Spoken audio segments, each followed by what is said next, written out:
बोलती पुस्तके. ज्यांना वाचनाचा नाद त्यांना बोलती पुस्तके घाली साद. आमचं चॅनल सबस्क्राईब करा आणि सबस्क्राईब करायला इतरांनाही सांगा. नमस्कार श्रोते मित्र हो, बोलती पुस्तके सादर करत आहे ज्येष्ठ साहित्यिक चंद्रकुमार नलगे सर लिखित कादंबरी देवाची साक्ष. प्रकरण 11. सारी वस्ती हादरली. वस्तीखालची माती परकी वाटली. इथला वारा जीव घेणा ठरला. वस्तीतल्या माणसाला कोणी धडधडीत गोळी घातली असती तर झेलली असती छातीवर. पण हे काय? मुख्या प्राण्याची हत्या, एवढ्याशा जीवनाची धुळदाण, तीही प्रभू रामाच्या भक्ताची. अघटित घडायला लागलंय. कलीच्या वाऱ्यानं माणसं जनावरं झालीत. वारकरी तुकाआबाचा जीव व्याकुळ झाला होता. वानराच्या पिल्लावर गुलाल टाकताना त्यांच्या डोळ्यातलं टिपं गळली.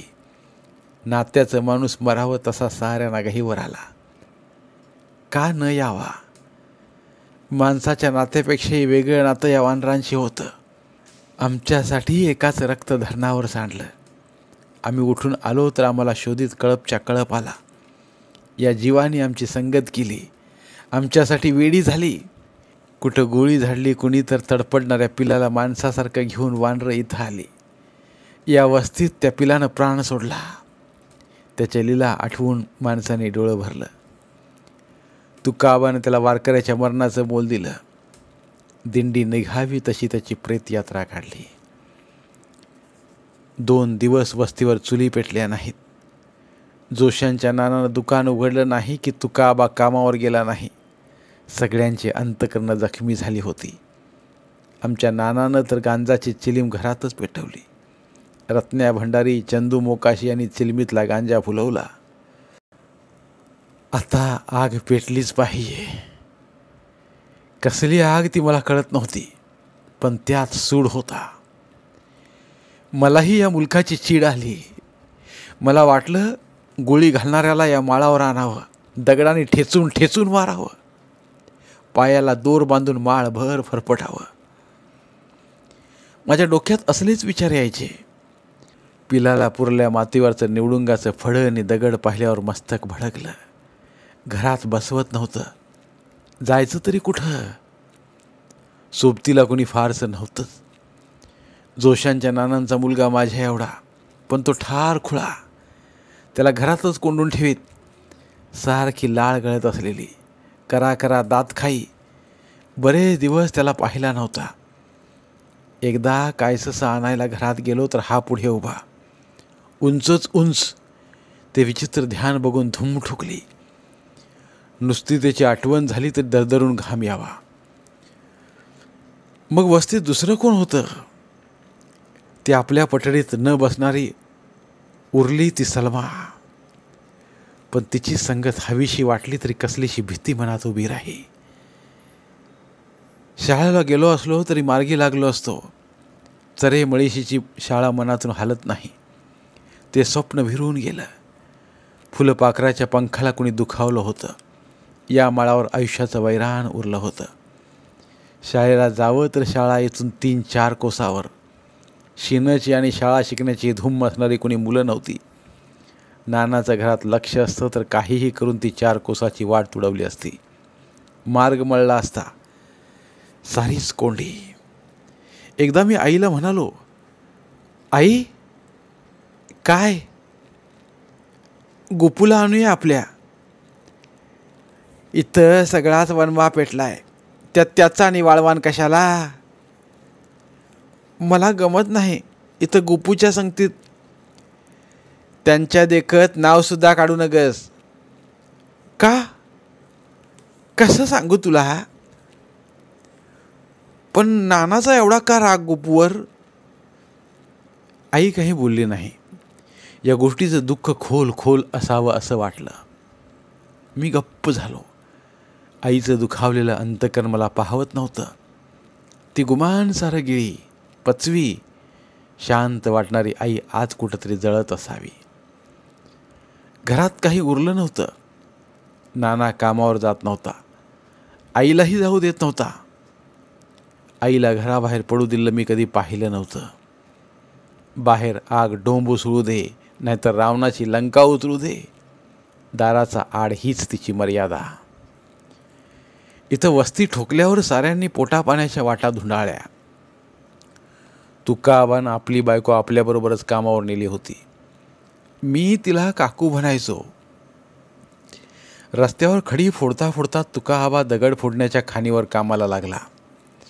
वस्तीवरची 2-3 पोरं पोरी बायका तिथंच कामाला लागल्या होत्या. चंदू मुकाशानं कसली साखर पेरणी केली आणि 5-7 मैलावर असल्या साखर कारखान्यावर चिकटला. कुणी कुठं काहीतरी करू लागलं. कासारीन आपला काचेचा माल घेऊन फिरस्ती झाली होती. रजियाम्माच्या डोक्यावरल्या पाटीत मासोळी झिंगा बदलत राही. तिची 4 गावांची पायपिटी दिवसाकाठी होई. दिवस मावळतीला गेला की साऱ्या वाटा मागं परतू लागत. दिवसभराचा रखरखता माळ यावेळी पालवू लागे. संध्याकाळी तुकाआबाच्या विठोबासमोर भजन रंगे. जोशांच्या नानाच्या दुकानात जो तो आपला दिवसाचा हिशोब वाची. कुणी आमच्या नानाला नुसतंच भेटून जात. त्याच्यापुढं काही बोलायला सगळी वचकत असत. नानाचं मानावं असाच नाना गावात असताना वागला होता. आई सांगायची, कुणाची चूल थंड पडलेली कळायला अवकाश. नाना घरातलं टोपल्याचं लिपान काढायचा. धान्य त्या घरात पोचायचं. कुणाचं दुखलं खुपलं तर तुकाआबाच्या अगोदर नाना तिथं पोचलेला असायचा. गुरुवाच्या पोरीचं लग्न देण्याघेण्यात मोडत होतं तर नानानं घरची दुभत्याची म्हैस विकली. गुरुवाची पोर मणिमंगळसूत्र ल्याली. 7 पावलं चालली. जोशाच्या नानाचं पोरगं सुधारावं म्हणून त्याला घेऊन कुठं फिरला. त्याची बकऱ्या कोंबड्याची देवदेवस्की आमच्या नानानंच केली. तुकाआबाच्या वारकऱ्याच्या घरात दिवा पेटावं म्हणून नानानं पंढरीची वारी पायी गेली. वारकऱ्याच्या विठोबाला साकडं घातलं. तुळजेच्या देवळावर कळस झळकावं म्हणून नानानं जीवाचं रान केलं होतं.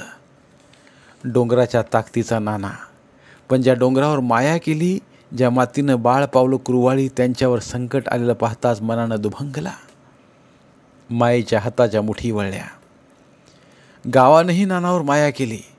नाना तिथं राहता तर त्याच्या जीवनाचं भयंकर घडेल म्हणून गावानं तिथनं पार दूर व्हायचं ठरवलं. त्या आठवणी त्याच्या डोक्यात येऊ नयेत म्हणून गावही उठला, देशांतराला आला. नाहीतर अजूनही कितीतरी उठवलेली गावं तिथंच धरणाच्या कामावर राहिली. पोट भरून जीव तगवू लागली. कुठल्या मुलखातली हजारो बायका माणसे त्या खोऱ्यात उतरलीत म्हणे. पण हा गाव मात्र वैराण माळावर येऊन वादळात उभा राहिला. कारण नानाच्या मनातही सारखा झगडा चालू. मुलखात जावा आपल्या. प्रथम वाटलेलं होतं मुलूक सोडून जावा आपला. नानाच्या मनाचा तोलच बिघडला. असाच कासारणीच्या मेंदूचा तोल बिघडला होता. मेंदूत कालवा कालव झाली की आईजवळ येऊन रडायची. एकदा पदरातनं काहीतरी घेऊन आली आणि केवढ्यानं रडायला लागली. पदरात जे काही होतं त्याला धोपटीत हुंदके द्यायला लागली. आईचं काळीज एवढं झालं. ती म्हणाली, काय झालं? माझ्या लेकीला मारली. कुणी? नानानं. आणि इथं घरच्या मागं पुरली. पाया पडते तुमच्या कासारीन बाई, हे आमच्या कपाळाला आणू नका. मी खोटं बोलते असं म्हणून ती हुंदकत बोलली. पदरातलं काहीतरी वर काढीत म्हणाली, ही काय माझी लेक नानानं पुरलेली? मी तिच्या हातातल्या हाडाची कवटी पाहिली. मोठ्यानं किंचाळून आईच्या कमरेलाच मिठी मारली. आईही घाबरली. नाना केव्हा बाहेर आला होता कुणास ठाऊक. त्यानं ऐकलं, पाहिलं आणि कासारणीच्या अंगावर धावत ओरडला, तुझं वेळच काढतो आता. आई मध्ये पडली. झोंबाझोंबी झाली. मी मोठ्यानं ओरडलो. आईही ओरडायला लागली. हा दंगा ऐकून तुकाआबा धावत आला. त्यानं नानाला धरून बाजूला केला. नाना तणतणत होता, शिव्या देत होता. कासारीन थरथरून रडत होती. आई आतल्या आत रडत गिळत होती. माणसांची गर्दी झाली. तुकाआबा रागानं नानांना म्हणाला, डोकं फिरलंय काय तुझं? तुम्ही साऱ्यानेच फिरवलंय. काय केलं आम्ही? आत्तापर्यंत बोललो नाही, पण एक सांगतो, तुझ्यासाठनं गाव उठून आला. माझ्यासाठनं? होय, तुझ्यासाठनं. तू विपरीत घडवलीस तिथं, म्हणून गावानं लवकर उठायचं ठरवलं. तिथं असतो अजून तर खून पाडला असता सरकार कामदाराचा. आणि आणि काय? तुरुंगात गेला असता नाना. आम्हालाही बसवलं असतंच तुरुंगात. मग काय बिघडलं असतं? नाहीतर सरकारनं दिलेल्या माळावरचा तुरुंग तरी बघायचं नशिबी आलं नसतं. आणि तुका आबा. नानाचा राग उसळला होता. माणसं बिचकून उभी होती. तुका आबा निर्धारानं म्हणाला, बोल नाना बोल, तुझा उसळू कमी होऊ दे. मीही सारं गिळीत आलोय, पण तुका आबा आता गिळवत नाही. हा तुरुंग तुम्ही आणला साऱ्यांच्या नशिबी, धुळवड केली माणसांची. आणि ही कासारी म्हणते मी मारली तिची लेक. तुकाबाचा राग बाहेर पडला. नाहीतर कुणी? तूच मारलीस तिची लेक. वारकऱ्या. नाना आभाला तळा जावा तसा ओरडला आणि तुकाबाच्या कानशिलातच मारली. साऱ्यांची काळजं उडाली. हे काय घडलं म्हणून साऱ्यांना धक्काच बसला. तेवढ्यात जोशांचा नाना पुढं झाला. नानाला धरलं. बाकीचीही घाबरली. नानावर रागवली. लखुळा भजन्या नानाच्या अंगावर धावला. तुकाबानं त्याला धरला. म्हणाला, नाना पार बदलला, समजूतीनं घेऊया. हे आईनं ऐकलं नाही, तिनं मोठ्यानं हुंदका दिला. मी आईला मिठी मारून रडत होतो. विपरीत घडायला लागले वाटून मनात उभं वारं सुटलं. अघटित विपरीत.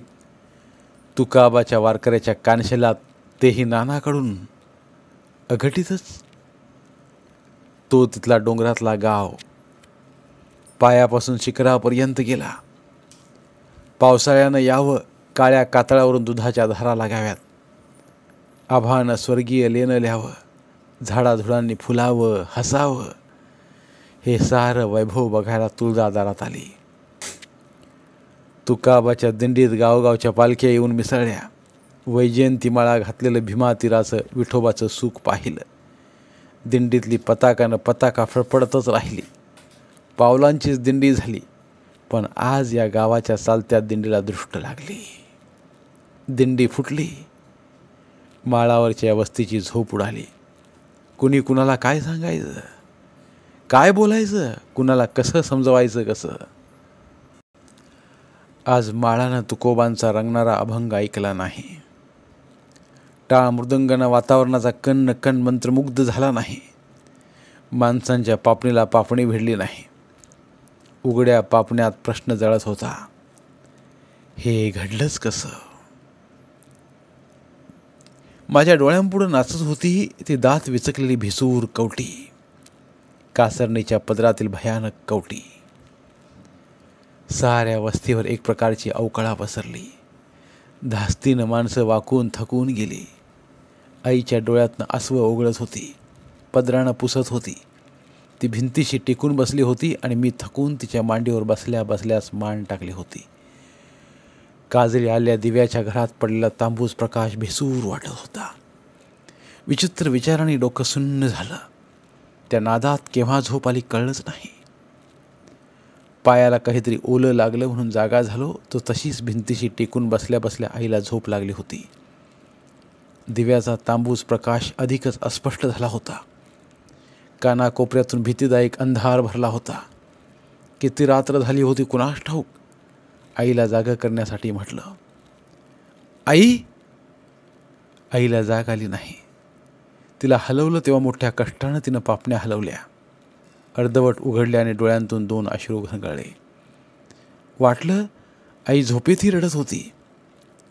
मी रडवायला सुरात आईला म्हटलं, आई. काय सदा, ओलं काय लागतं बघ. कुठं? पायाला.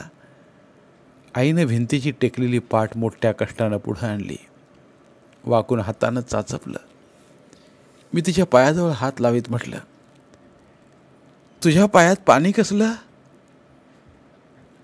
पाणी नव्हते, आत ओढलेला सूर काढीत आई बोलली, मग काय ते? रक्त. रक्त? वय रक्त? कशाचं? कसलं? आई मेलेल्या नजरेनं तांबूस प्रकाशात नुसती पाहत राहील. मी भीतीनं पुन्हा विचारलं, कसलं रक्त? कुणी मारलं? नाही. मग रक्त कसलं? कवटीचं. कवटीचं? माझ्या अंगावर शहारा आला. त्या तांबूस भयानक प्रकाशात त्या कवटीचं चित्र माझ्या डोळ्यांसमोर उमटलं. बघता बघता आईनंच एकदा सांगितल्या गारुड्याच्या खेळातली हळदी कुंकवानं माखलेली कवटी आठवली. गारुड्याच्या खेळातली कवटी बाळंतिणीची असते, मंतरलेली असते. त्या मंतरल्या कवटीनंच एखादी बाळंतीण बाई गारुडी भारतात भुलवतात, जादूनं भुरळ घालतात. बाळंतीण आपसूक गारुड्याबरोबर दूर जाते. तिला पुरतात आणि दुसरी कवटी मिळवतात. माझ्या मनात विचाराने थैमान घातलं, ती बाळंतीण आपल्या चिमण्या लेकराला विसरत असेल? एवढ्याशा जीवाच्या लेकराची तडफड जीवाला व्याकुळ करीत नसेल? पुरते डोळेही उघडले नसतील त्या चिमुकल्या जीवानं? काय करावं? आई म्हणून कुणाच्या कुशीत शिरावं? टाहो फोडील नुसता. आपल्या मुलासाठी जीव ओवाळून टाकणाऱ्या मायाळू बाळंतिणीची कवटी एवढी निष्ठुर क्रूर बनत असेल, मायावी बनत असेल? याच कवटीचे दात आईच्या पायाला डसले असतील. पण कवटीला रक्त कुठलं? बाळंतिणीची कवटी आठवली आणि दचकलो. मी आईला विचारलं, कवटीला रक्त कुठलं? त्या घाई गर्दीत माझा पाय कवटीवर पडला. दात घुसला, त्याचं रक्त. मी आईच्या काळजीनं अधिकच घाबरलो. तशात तिच्या पापण्या जडावल्यासारख्या होत्या. आवाज दबलेला निघत होता. ते आपल्याच नादात असावे तसं वाटत होतं. जणू तिची नजर या जगातून हरवली होती. त्यामुळे मला एकाकी वाटू लागलं. तिची भकास नजर खायला उठली. ती माझी आई त्या देहात नसावी असं वाटायला लागलं. तिची नजर परकी, तिचे हात परके, तिचा आवाज खोल दडपलेल्या गुहेतला वाटावा इतका परका. मला अधिकच एकाकी वाटू लागलं. एखाद्या भूताशेजारी बसावं तसं भासू लागलं आणि कंठ दाटून येऊन मी आईला हलवत म्हणालो, आई आई आई भीती वाटते मला. आईची नजर त्या तांबूस प्रकाशात एकटक लागून राहिली होती. ती नजर किंचित ढळली. पाठीवरच्या हाताची बोटं हल्ल्यासारखी झाली, परत थांबली. तिच्या तशा अवस्थेत मी घायकू तिला येऊन म्हटलं, आई भीती वाटते ना ग मला. आईला 2-3दा गदागदा हलवलं. मग तिची तंद्री मोडली, भानावर आली. मला जवळ घेत म्हणाली, काय म्हणालास? भीती वाटते मला. कसली? तुझी? माझी? माझी कसली? तू अशी काय बघतेस? कशी? घाबरून टाकील अशी? गप्प का? आईची अवस्थाच मला कळत नव्हती. थोडा वेळ गेला. मी किविलवाना चेहरा करून म्हणालो, आई काय? भूक लागली आहे मला. मध्याह्न भरायला लागली होती. माळभर रात्र करकरत होती. घरातला तांबूस प्रकाश उदास बनत होता आणि मला कडकडून भूक लागली होती. माझ्या भुकेनं आईच्या नजरेत अस्वस्थता वाढली होती. मी परत आईच्या हाताशी झटत म्हणालो, आई फार भूक लागली आहे मला. आई हतबल झाली. माझ्या केसावरून हात फिरवीत बोलली, घरात काय उरलंय शिजवायला? भूक लागली, काहीतरी दे खायला. काय देऊ? मध्यानीची जाऊ तरी कुठं? मी घायकू तिला आल्यावर तिला काही आठवलं. उठली. कोपऱ्यात कसलं तरी गाठोडं हात घालून काढलं. ते सोडायला लागली. चिंध्याच्याच. किती गाठी त्याही सोडल्या. आत काहीतरी फडक्यात बांधलेलं सापडलं. ते सोडलं. त्या तांबूस प्रकाशात माझ्या डोळ्यांना दिसल्या कसल्या तरी बिया. मी म्हटलं, आई ग, काय ग ते? फणसाच्या बिया. किती दिवसांच्या, जपून बांधून ठेवलेल्या. जुनेऱ्या फडक्यातल्या. आईनं आपल्या हातात घेतल्या. हातातल्या बियांकडे पाहता पाहता तिचं डोळं भरून आलेलं मला त्या अंधुक प्रकाशात जाणवलं. मला नकळत आईनं पदर डोळ्यानं पुसलं. त्या बिया माझ्या हातात देत असतानाच बाहेर कशाचा तरी आवाज झाला. दार करकरल्यासारखी आई दचकली. तिनं माझ्या हातात तशाच बिया सोडल्या आणि झटकन दाराकडे धावली. आई धावत परत येत ओरडली, सदा सदा. काय ग आई? ते कुठं अंधारात गेले? मी आईचे शब्द ऐकले आणि हातातल्या बिया तशाच गळून पडल्या. धावत दाराजवळ गेलो. मोठ्यानं ओरडलो, नाना. अंधार फाडीत शब्द माळभर घुमले. धन्यवाद. उर्वरित कादंबरी पुढील भागात. धन्यवाद. बोलती पुस्तके श्रोते मित्रांसाठी मराठी साहित्याचा खजिना फक्त 59 रुपयात. फक्त 59 रुपये माफक फी भरून आमच्या साहित्यरत्न या चॅनलचे सभासद व्हा व भरपूर मराठी ऑडिओ बुक्सचा आस्वाद घ्या.